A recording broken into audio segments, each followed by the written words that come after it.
नमस्कार। आप सुन रहे हैं आध्यात्मिक वर्षा, जहां हम जीवन को समझते हैं श्री भगवत गीता की दिव्य शिक्षाओं के माध्यम से। आज हम प्रवेश कर रहे हैं ध्यान योग में। गीता का 6ठा अध्याय। यह अध्याय हमें सिखाता है कि मन को कैसे साधा जाए, कैसे अपने भीतर शांति पाई जाए और कैसे आत्मा को परमात्मा से जोड़ा जाए। भगवान श्री कृष्ण यहाँ बताते हैं कि सच्चा योग केवल आसन नहीं, बल्कि मन की स्थिरता, वैराग्य और निरंतर अभ्यास है। तो आइए मन को शांत करें, विचारों को स्थिर करें और इस दिव्य ज्ञान की यात्रा में हमारे साथ जुड़ें। 2 सेकंड के ठहराव के बाद आध्यात्मिक वर्षा, जो एक ज्ञान का संगम है, उसमें आपका स्वागत है। आज हम एक ऐसे सवाल की गहराई में उतर रहे हैं जो शायद हर इंसान कभी ना कभी खुद से पूछता है। अपने ही मन के भीतर जो एक युद्ध चल रहा है, उसे कैसे जीता जाए। ये एक शाश्वत प्रश्न है ना? और इसका उत्तर हमें मिलता है श्रीमद् भगवद गीता से, जो सिर्फ एक धर्मग्रंथ नहीं, बल्कि मुझे लगता है मन को साधने का एक मनोवैज्ञानिक मैनुअल भी है। बिल्कुल।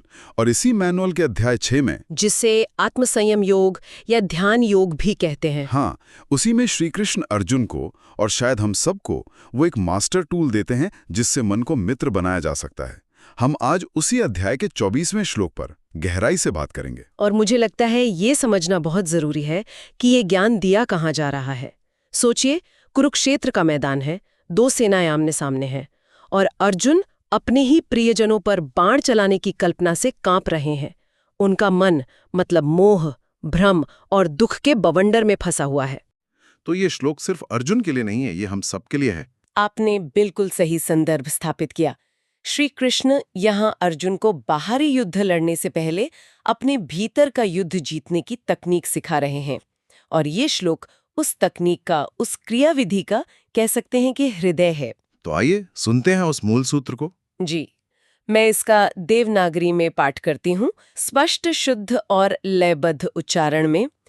संकल्प प्रभवान कामांस त्यक्त्वा सर्वान् शेषतः मनसैवेन्द्रिय ग्रामम विनियम्य समन्ततः। वाह! इस श्लोक की ध्वनि में ही एक शांति और एक दृढ़ता है। जो श्रोता इसे रोमन लिपि में पढ़ना चाहें, उनके लिए इसका लिप्यांतरण शो के नोट्स में उपलब्ध होगा। चलिए अब इस सूत्र को खोलते हैं। पहला हिस्सा ही बहुत शक्तिशाली लगता है, संकल्प प्रभवान कामान। यहाँ संकल्प का ठीक मतलब क्या है? मतलब ये हमारी रोज की इच्छाओं से कैसे अलग है? ये बहुत अच्छा सवाल है। देखिए, संकल्प सिर्फ एक क्षणिक इच्छा या विश नहीं है। संकल्प तो मन की एक गहरी दृढ़ धारणा है, एक तरह की मानसिक संरचना जिसे हम सच मान लेते हैं। अच्छा, कोई उदाहरण? जरूर। जैसे मुझे वो नई गाड़ी चाहिए, ये तो एक इच्छा हुई। हाँ। लेकिन उसके पीछे का संकल्प है, वो गाड़ी मिलने पर ही मुझे समाज में सम्मान मिलेगा और मैं खुश रहूंगा। ओह, तो ये अगर तो वाली जो कंडीशनिंग है, वो संकल्प है। बिल्कुल, आपने एकदम सही पकड़ा। अच्छा, तो ये समस्या की जड़ है सिर्फ पत्तियां नहीं। तो संकल्प प्रभवान का मतलब हुआ संकल्प से पैदा होने वाली, और कामान यानी कामनाएं। तो मतलब हमारी सारी इच्छाओं का जन्म हमारे ही मन की इन गहरी धारणाओं से होता है। जी, ये तो जैसे हमारे पूरे सोचने के पैटर्न पे ही सवाल उठा रहा है। श्री कृष्ण कह रहे हैं कि बाहर की चीजों के पीछे मत भागो, अपनी इच्छाओं से मत लड़ो, उस स्रोत पर काम करो जहां से ये पैदा हो रही हैं। जैसे आज की दुनिया में विज्ञापन। बिल्कुल, वे हमें चीजें नहीं बेचते, वे हमारे अंदर संकल्प पैदा करते हैं। ये क्रीम आपको जवान दिखाएगी, ये फोन आपको सफल बनाएगा, ये हमारे मन में बीज बो रहे हैं। ये बहुत दिलचस्प है। और फिर श्लोक कहता है त्यक्त्वा सर्वान अशेषतः। त्यक्त्वा मतलब त्याग करना, छोड़ देना। लेकिन ये जो सर्वान अशेषतः है, यानी सभी को बिना कुछ बाकी छोड़े, ये तो बहुत बहुत बड़ी बात है। क्या ये आज की दुनिया में व्यावहारिक रूप से संभव है? ये एक बहुत महत्वपूर्ण प्रश्न है। अशेषतः का अर्थ है जड़ से, बिना कोई अंश छोड़े। ये ऊपरी तौर पर कुछ आदतें छोड़ने जैसा नहीं है, ये उस संकल्प को ही मन से मिटा देने की बात है। अब आपका सवाल कि क्या ये व्यावहारिक है? मान लीजिए किसी का काम ही सोशल मीडिया पर है, वो मुझे लाइक्स चाहिए कि कामना का पूरी तरह त्याग कैसे करे? हाँ, यही मैं सोच रहा था। ये तो उसके काम के लिए जरूरी है।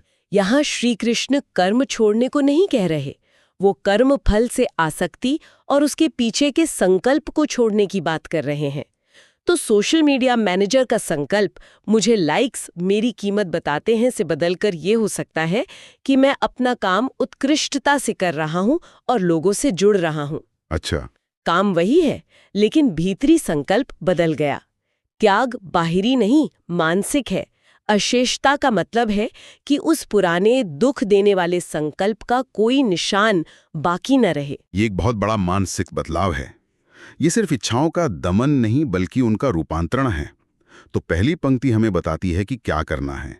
संकल्पों से जन्मी सभी कामनाओं का पूरी तरह से मानसिक त्याग।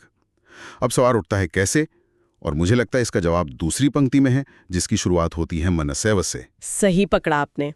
मनसैव इस पूरे श्लोक का केंद्र बिंदु है। ये 2 शब्दों से बना है, मनसा यानी मन के द्वारा और एव यानी ही। ये ही शब्द जोर देता है कि ये काम केवल और केवल मन से ही हो सकता है, किसी बाहरी ताकत से नहीं, किसी जबरदस्ती से नहीं। लेकिन यहीं पर एक विरोधाभास जैसा नहीं लगता? अगर मन ही इतना चंचल है, अगर वही संकल्पों और इच्छाओं का स्रोत है, तो वो खुद को ही नियंत्रित कैसे कर सकता है? ये तो कुछ ऐसा हुआ जैसे किसी चोर को ही पुलिस की जिम्मेदारी दे दी हो। ये गीता का सबसे सुंदर विरोधाभास है और इसका समाधान भी गीता ही देती है। यहाँ मन से तात्पर्य हमारी उच्चतर विवेक बुद्धि यानी इंटेलेक्ट से है। हमारा मन एक घोड़े की तरह है और बुद्धि एक सारथी की तरह। घोड़ा भागना चाहता है, ये उसका स्वभाव है। लेकिन कुशल सारथी जानता है कि लगाम को कैसे पकड़ना है, घोड़े को कैसे दिशा देनी है। तो यहाँ मन के द्वारा ही का अर्थ है अपनी विवेक बुद्धि का प्रयोग करके समझ के द्वारा अपने भावनात्मक और चंचल मन को साधना। अच्छा, तो ये मन का मन के विरुद्ध युद्ध नहीं, मन का मन द्वारा प्रशिक्षण है। बिल्कुल, ये बहुत स्पष्ट हुआ। तो हम अपनी ही उच्चतर शक्ति का प्रयोग कर रहे हैं निम्नतर प्रवृत्तियों को साधने के लिए। अगला शब्द तो और भी काव्यात्मक है, इंद्रिय ग्रामम। इसका क्या अर्थ है? ये एक अद्भुत शब्द है। इंद्रिय यानी हमारी 5 ज्ञानेंद्रियां और 5 कर्मेंद्रियां। लेकिन कृष्ण ने इंद्रियां नहीं कहा, उन्होंने इंद्रिय ग्राम कहा। ग्राम का अर्थ है गांव या समुदाय। वो कह रहे हैं कि हमारी इंद्रियां अकेले काम नहीं करती, वे एक पूरे गांव की तरह हैं, एक दूसरे से जुड़ी हुई हैं। ये कल्पना ही कितनी सुंदर है, हमारी इंद्रियों का गांव। लेकिन गांव में तो अक्सर झगड़े भी होते हैं, गपशप भी होती है। क्या हमारी इंद्रियों के बीच भी ऐसा ही कुछ होता है? बिल्कुल होता है। आंख कुछ अच्छा देखती है तो जीभ को उसे छकने की इच्छा हो जाती है। कान किसी की प्रशंसा सुनते हैं तो मन में अहंकार जाग जाता है। एक इंद्रिय का भटकना पूरे गांव में हलचल मचा देता है। अच्छा, इसीलिए श्री कृष्ण किसी एक इंद्रिय को नहीं बल्कि पूरे ग्राम को, पूरे समूह को नियंत्रित करने की बात कर रहे हैं। और इस गांव के साथ करना क्या है? अगला शब्द है विनियम्य। इसका नियंत्रण से क्या फर्क है? विनियम्य शब्द वे और ने उपसर्ग से बना है, जो इससे सामान्य कंट्रोल से बहुत गहरा अर्थ देते हैं। इसका मतलब है विशेष रूप से और पूरी तरह से नियमन करना। ये जबरदस्ती का दमन नहीं है, ये एक कुशल प्रबंधन है, एक स्किलफुल मैनेजमेंट है। जैसे एक अच्छा गांव का मुखिया गांव वालों को जेल में बंद नहीं करता। हाँ, बल्कि सबके लिए ऐसे नियम बनाता है जिससे पूरा गांव सद्भाव से चले। तो ये इंद्रियों को दबाना नहीं, बल्कि उनकी ऊर्जा को सही दिशा में मोड़ना है। तो ये कुशल प्रशासक बनने जैसा है, तानाशाह बनने जैसा नहीं। और ये प्रशासन कहाँ करना है? श्लोक का अंतिम शब्द है समन्ततः। समन्ततः का अर्थ है सब ओर से, यानी इंद्रियों के गांव को हर दिशा से, हर विषय से समेटकर वश में करना। ऐसा नहीं हो सकता कि आपने अपनी आंखों को तो टीवी देखने से रोक लिया, लेकिन आपके कान पड़ोस की बातों पर लगे हुए हैं और मन कुछ और कल्पना कर रहा है। मतलब ये एक 360 डिग्री अप्रोच है। जी, नियंत्रण सर्वांगीण होना चाहिए। तो अगर हम इन सभी मोतियों को एक धागे में पिरोएं, तो ये श्लोक सिर्फ एक सलाह नहीं बल्कि एक पूरी साधना पद्धति है। ये कहता है कि सबसे पहले अपने मन की उन गहरी धारणाओं यानी संकल्प को पहचानो जिनसे इच्छाएं जन्म लेती हैं। फिर उन धारणाओं का पूरी तरह से जड़ से मानसिक त्याग करो, और ये काम अपनी ही विवेक बुद्धि मनसैव का प्रयोग करके करो।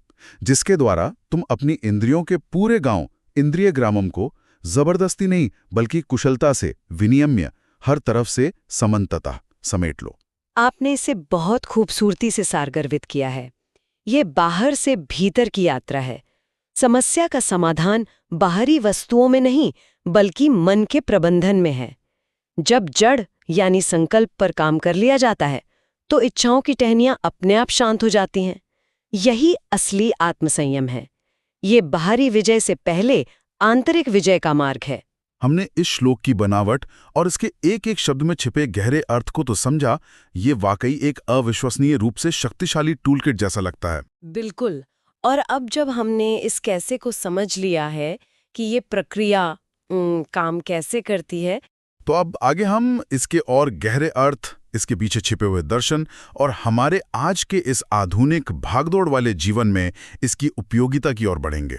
आध्यात्मिक वर्षा जो एक ज्ञान का संगम है, उसमें आपका स्वागत है।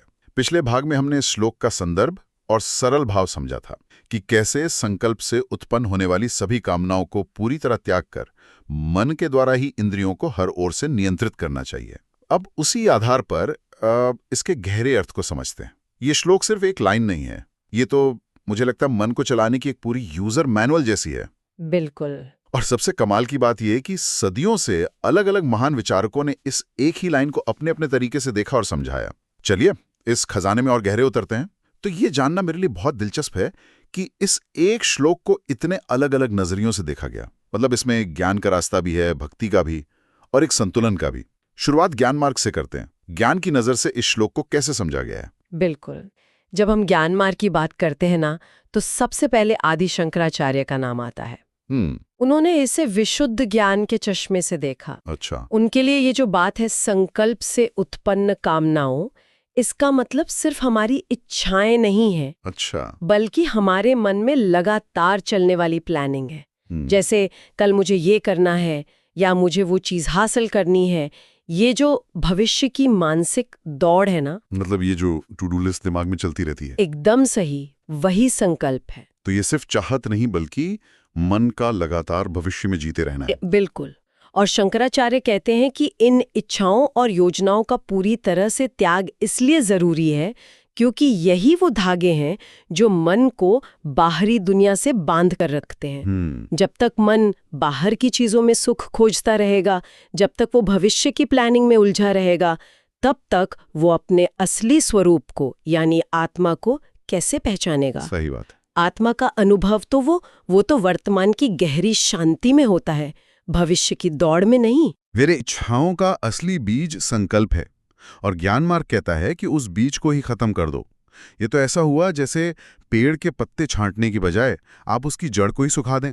क्या बात है, बहुत अच्छा उदाहरण है। लेकिन यहाँ एक सवाल उठता है, भक्ति के रास्ते पर चलने वालों का क्या? भक्ति में तो भगवान को पाने की एक तीव्र इच्छा होती है, एक संकल्प होता है। तो क्या ये एक तरह का विरोधाभास नहीं है? ये बहुत ही शानदार सवाल है और यही हमें दूसरे दृष्टिकोण पर ले जाता है, रामानुजाचार्य के भक्ति मार्ग पर। जी। उनके लिए मन और इंद्रियों पर काबू पाना अपने आप में मंजिल नहीं है, ये तो मंजिल तक पहुंचने का एक जरूरी साधन है, एक गाड़ी की तरह। गाड़ी की तरह, ये थोड़ा और समझाइए। देखिए, रामानुजाचार्य कहते हैं कि एक आम इंसान के लिए सिर्फ अपनी इच्छा शक्ति के बल पर मन की तमाम इच्छाओं को मिटा देना ये लगभग नामुमकिन है। मुश्किल तो है। मन खाली रह नहीं सकता, उसे कुछ न कुछ तो सोचने के लिए चाहिए। तो वो कहते हैं कि मन को खाली करने की कोशिश मत करो, बल्कि उसे किसी ऊंची चीज से भर दो। ऊंची चीज से मतलब उसे भगवान की भक्ति में लगा लो। अच्छा, तो शंकराचार्य का रास्ता ऐसा है जैसे आप उस गाड़ी को ही बंद कर दें जो आपको भटका रही है, और रामानुजाचार्य कहते हैं कि गाड़ी बंद मत करो, बस उसका जीपीएस भगवान के पते पे सेट कर दो। एकदम सही, आपने बिल्कुल सार पकड़ लिया। यही दोनों के नजरिए का फर्क है। जब मन ईश्वर के रूप, उनके गुणों और उनकी लीलाओं के चिंतन में डूब जाता है तो उसे एक ऐसा आनंद मिलता है जिसके सामने दुनिया की छोटी मोटी इच्छाएं अपने आप फीकी लगने लगती हैं। वो छूटती नहीं, वो छूट जाती हैं। जैसे किसी बच्चे को जब एक बड़ा और सुंदर खिलौना मिल जाता है तो वो अपने पुराने टूटे फूटे खिलौनों को खुद ही छोड़ देता है ना। वाह, ये तो बहुत ही व्यवहारिक तरीका लगता है। एक ज्ञान से वैराग्य की बात करता है, दूसरा प्रेम से। बिल्कुल। लेकिन क्या कोई ऐसा भी है जो इन दोनों के बीच संतुलन की बात करता हो? क्योंकि कई बार लोग हट करके जबरदस्ती अपनी इंद्रियों को रोकने की कोशिश करते हैं। क्या वो तरीका सही है? और संतुलन ही तो गीता का सार है।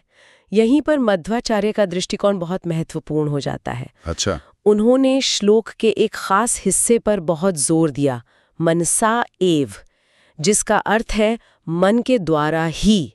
उन्होंने साफ साफ कहा कि इंद्रियों पर काबू किसी बाहरी दबाव या शारीरिक हट से नहीं पाया जा सकता। मतलब अगर कोई जबरदस्ती खुद को अच्छा खाना खाने से रोके, लेकिन मन में उसी के बारे में सोचता रहे, तो उसका कोई फायदा नहीं। बिल्कुल कोई फायदा नहीं, बल्कि नुकसान है। मध्वाचार्य कहते हैं कि जब आप इंद्रियों को जबरदस्ती दबाते हैं तो मन उनके खिलाफ विद्रोह कर देता है और वो इच्छा और भी ताकतवर होकर वापस आती है। सही बात है। असली नियंत्रण अंदर से आता है, मन को समझा बुझाकर, उसे ट्रेन करके। ये एक आंतरिक प्रक्रिया है। और इसी संतुलन को आज के जमाने के हिसाब से स्वामी विवेकानंद ने बहुत खूबसूरती से समझाया। हाँ, विवेकानंद हमेशा व्यवहारिक बातों पर जोर देते थे। उन्होंने इसे कैसे देखा? उन्होंने कहा कि हम अक्सर खुद को अपनी परिस्थितियों का, अपनी आदतों का गुलाम मान लेते हैं। हम कहते हैं, मैं क्या करूं, मुझे गुस्सा आ जाता है, या मेरा मन ही नहीं लगता। हाँ, ये तो हम सब कहते हैं। विवेकानंद कहते हैं कि ये सबसे बड़ा भ्रम है। सच तो ये है कि मनुष्य अपने विचारों का निर्माता खुद है। अच्छा। मन में क्या चलेगा ये आप तय कर सकते हैं। मन की जबरदस्त ताकत को पहचानना और उसे नेगेटिविटी से हटाकर एक पॉजिटिव और क्रिएटिव दिशा में लगाना ही असली योग है। ये कोई रहस्यमय शक्ति नहीं, बल्कि अपने मन का मालिक बनना है। ये तो कमाल है कि हजारों साल पुराने विचारकों ने मन को इतने गहरे में समझा था। पर एक सवाल मेरे मन में उठता है। पूछिए। क्या आज का साइंस भी इन बातों को मानता है, या ये सब बस पुरानी फिलॉसफी है जिसका आज की दुनिया में कोई सबूत नहीं? और यही इस ज्ञान की सबसे अद्भुत बात है। गीता के ये सिद्धांत आज के मॉडर्न साइंस, खासकर मनोविज्ञान और न्यूरोसाइंस से पूरी तरह मेल खाते हैं। सच में? हाँ, कई मामलों में तो ऐसा लगता है कि विज्ञान अब जाकर उन सच्चाइयों को खोज रहा है जिनका जिक्र गीता में हजारों साल पहले कर दिया गया था। जैसे कि? शुरुआत मनोविज्ञान से करते हैं। जरूर। आज की दुनिया में मानसिक स्वास्थ्य के लिए सबसे प्रभावी थेरेपी में से एक मानी जाती है संज्ञानात्मक व्यवहार थेरेपी, यानी कॉग्निटिव बिहेवियरल थेरेपी, जिसे हम सीबीटी कहते हैं। हाँ, मैंने सुना इसके बारे में। सीबीटी का मूल सिद्धांत बहुत सरल है। वो ये कि हमें कोई बाहरी घटना परेशान नहीं करती, बल्कि उस घटना के बारे में हमारा विचार या हमारा संकल्प हमें परेशान करता है। एक उदाहरण से समझाएंगे? बिल्कुल। मान लीजिए आप ट्रैफिक जाम में फंसे हैं। ये एक घटना है। अब एक व्यक्ति सोच सकता है, हे भगवान, मेरी तो किस्मत ही खराब है, अब मैं लेट हो जाऊंगा, सब गड़बड़ हो गया।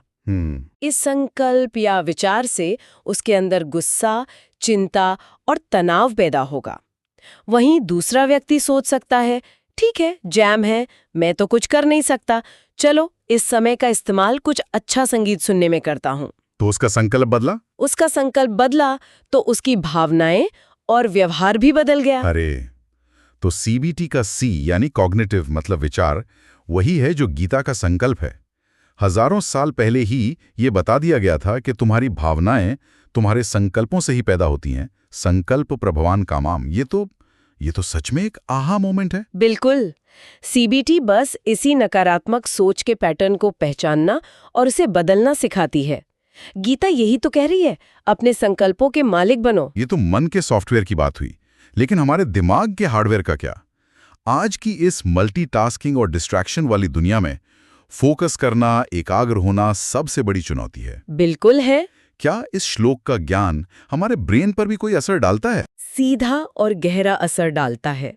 इसके लिए हम न्यूरोसाइंस की मदद ले सकते हैं।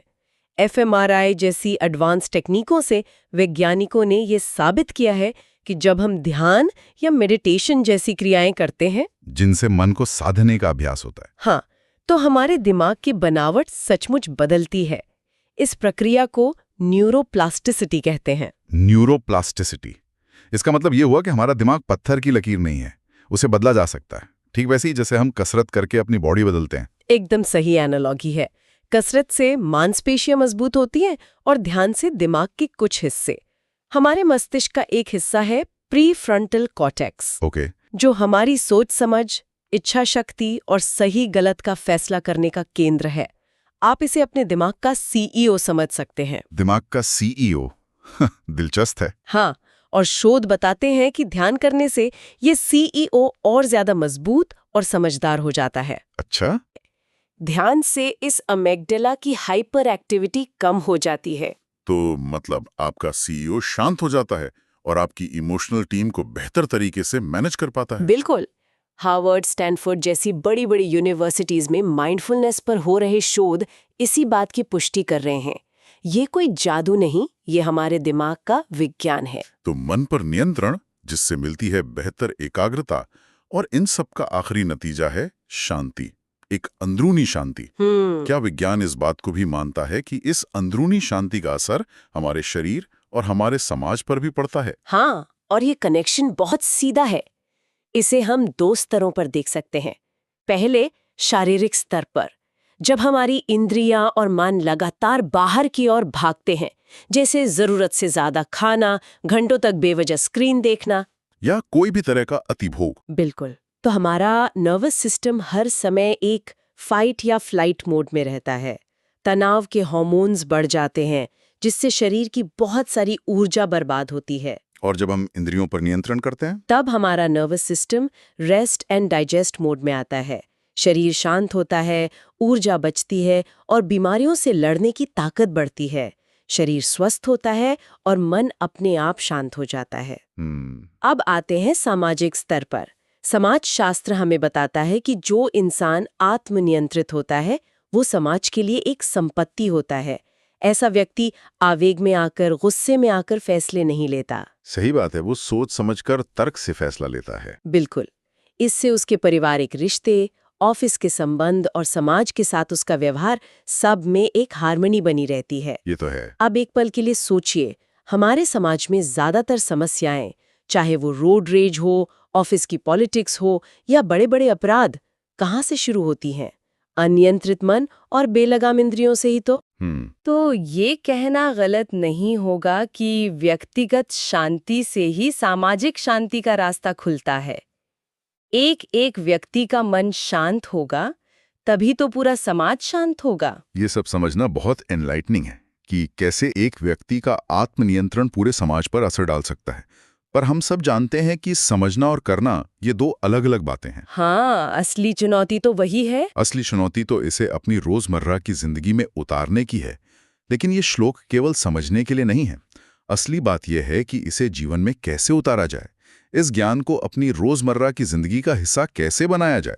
एक छात्र, एक गृहिणी या एक पेशेवर इसे कैसे अपना सकता है। अब अगले भाग में हम इसी पर बात करेंगे। आध्यात्मिक वर्षा, जो एक ज्ञान का संगम है, उसमें आपका स्वागत है। श्रीमद् भगवद गीता के अध्याय 6 श्लोक 24 पर हमारी इस गहन यात्रा में हम अब उस मोड़ पर हैं जहां ज्ञान, कह सकते हैं, कर्म में ढलता है। पिछले हिस्सों में हमने इस श्लोक के भाव और उसके गहरे दार्शनिक अर्थ को समझा, लेकिन अब असली सवाल उठता है, इस हजारों साल पुराने ज्ञान को हम आज की इस भागदौड़ भरी उलझी हुई जिंदगी में उतारें कैसे? बिल्कुल सही सवाल, क्योंकि ज्ञान की सार्थकता तो उसके अमल में ही है ना? ये श्लोक कोई सैद्धांतिक नियम नहीं है, बल्कि एक व्यवहारिक गाइड बुक है। ये हमें सिखाता है कि अपने मन की ऊर्जा को, जो अक्सर बाहर की दुनिया में बिखरी रहती है, उसे सहेज कर अपने भीतर कैसे इस्तेमाल किया जाए। और इसका असर, यकीन मानिए, हमारे जीवन के हर एक पहलू पर पड़ता है, अकेलेपन से लेकर हमारे रिश्तों और काम तक। तो चलिए इसी व्यवहारिक पहलू को परत दर परत खोलते हैं। शुरुआत करते हैं सबसे बुनियादी इकाई से, यानी खुद से। जब एक व्यक्ति अकेला होता है अपने विचारों के साथ, तब वो इस ज्ञान का इस्तेमाल कैसे कर सकता है? आज की दुनिया में मन को काबू में रखना ही तो सबसे बड़ी जंग है। और इस जंग को जीतने के लिए स्रोत हमें बहुत ही सरल लेकिन शक्तिशाली हथियार देते हैं। श्लोक का एक हिस्सा है, संकल्प प्रभवान कामान त्यक्त्वा सर्वान अशेषतः। इसका मतलब है उन सभी इच्छाओं का पूरी तरह से त्याग करना जो हमारे मानसिक संकल्पों से पैदा होती हैं। अब ये सुनने में बहुत बड़ा और शायद मुश्किल लग सकता है। हाँ, इच्छाओं का त्याग, ये सुनते ही तो लगता है कि भाई सब कुछ छोड़कर सन्यासी बन जाना है।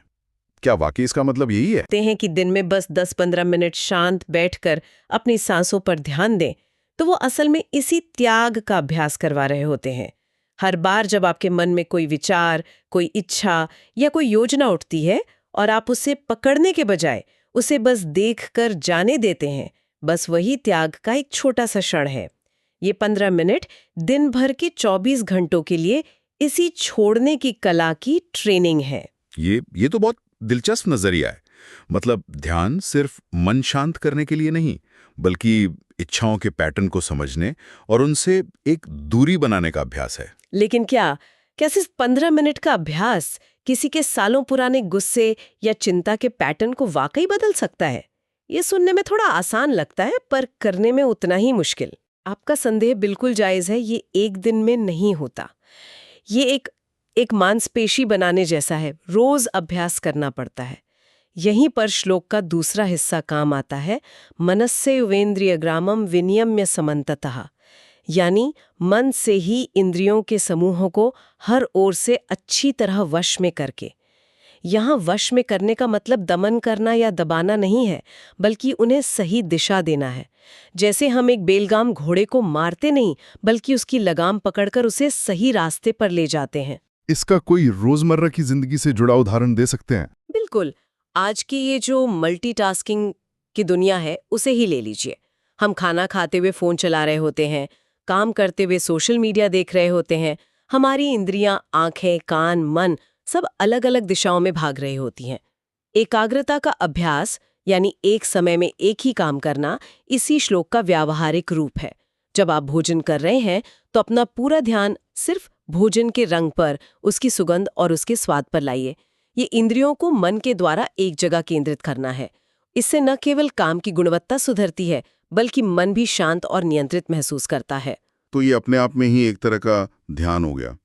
और डिजिटल डिटॉक्स, यानी कुछ देर के लिए फोन और इंटरनेट से दूर रहना, शायद इसी अभ्यास का एक और रूप है। निश्चित रूप से डिजिटल डिटॉक्स मन को उस लगातार हो रही बमबारी से आराम देता है, जिससे अनगिनत संकल्प और इच्छाएं पैदा होती हैं।